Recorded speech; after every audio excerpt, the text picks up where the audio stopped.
সুজির লুচি করব, তার জন্য প্রথমে এই কাপে 1 কাপ সুজি নেব। এবার ওই কাপেরই 3 কাপ গরম জল দেব।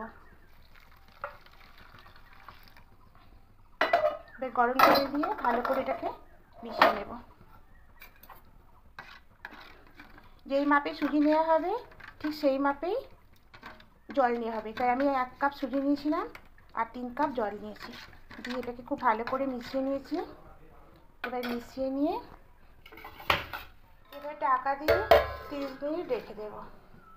ফিরে এলাম, দেখবো হ্যাঁ সুজিটা পুরোপুরি ভিজে গেছে। এবার যেই বাটির মাপ, যে কাপের মাপে সুজি নিয়েছিলাম 1 কাপ, এখানে 3 কাপ ময়দা নিয়েছি আর পরিমাণ মতো লবণ দেব।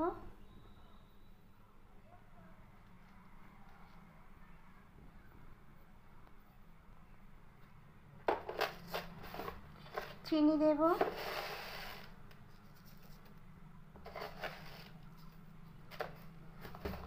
এবার ভালো করে মিশিয়ে নেব।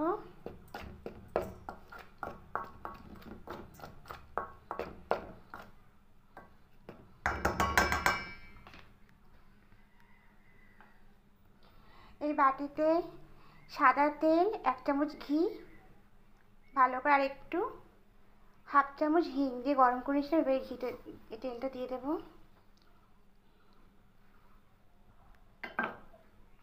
এবার এটাতে ভালো করে মিশিয়ে নেব। তেলটা গরম আছে তাই চামচে করে একটু মিশিয়ে নিচ্ছি।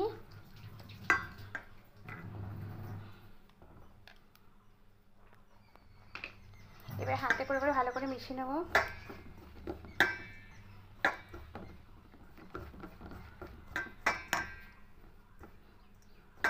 এইভাবে ঝুরঝুরে করে নেব।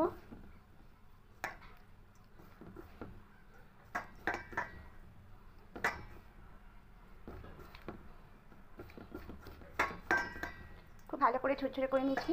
দেখো এরকম হলে আর ভেঙে যাচ্ছে, তাহলে এটা বোঝা যাবে পুরোপুরি ঠিকঠাক মাখা হয়ে গেছে, মানে মেশানো হয়ে গেছে। এবার যে সুজিটা রেখেছিলাম, এবার এই সুজিটা অল্প অল্প করে নেব। সুজিটা দিয়ে এবার এটা মাখতে থাকবে। এতে কোনো জল দেব না, এই সুজি দিয়ে দিয়ে এটা মেখে মেখে একটা ডো করব। দেখুন কত সুন্দর একটা সফট একটা ডো হয়ে গেছে। আমার এখানে এতটা সুজি বেঁচে গেছে, এটা দেবো না, দিলে তাহলে আরও আমার পরিমাণটা বেশি হয়ে যাবে, তাই এটা আমি রেখে দেবো। আমি পরিমাণটা অল্পই করব, আর যদি বেশিবার পরিমাণ করতেন তাহলে এই সুজি আর একটু মজা লাগতো। তাই এটা পুরোটাই হয়ে গেছে। হাতে সাদা তেল নিয়ে নিলাম। এবার তেলটা ভালো করে মাখিয়ে নেব।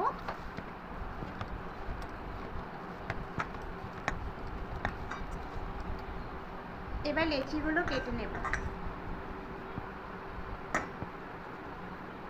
বরাবরই লেচি করব।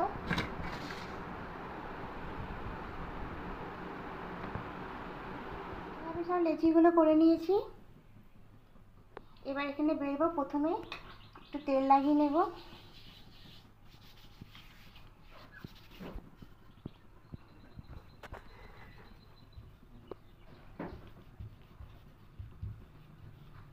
এইভাবে সবগুলো বেলে নেব। গরম হয়ে তেল দিয়ে দেবো। এবার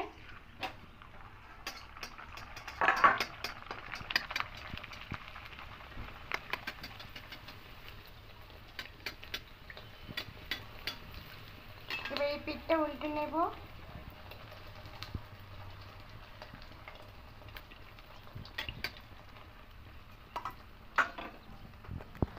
এবার তুলে নেব। এইভাবে সবগুলো ভেজে নেব। দেখুন সুজি লুচি সম্পূর্ণ কমপ্লিট হয়ে গেছে। একেবারে নরম, একদম তুলতুলে করছে। দেখুন একদম নরম। একটা ছিঁড়ে দেখাচ্ছি। হ্যাঁ দেখুন ভেতরটা ঠিক এরকম হবে।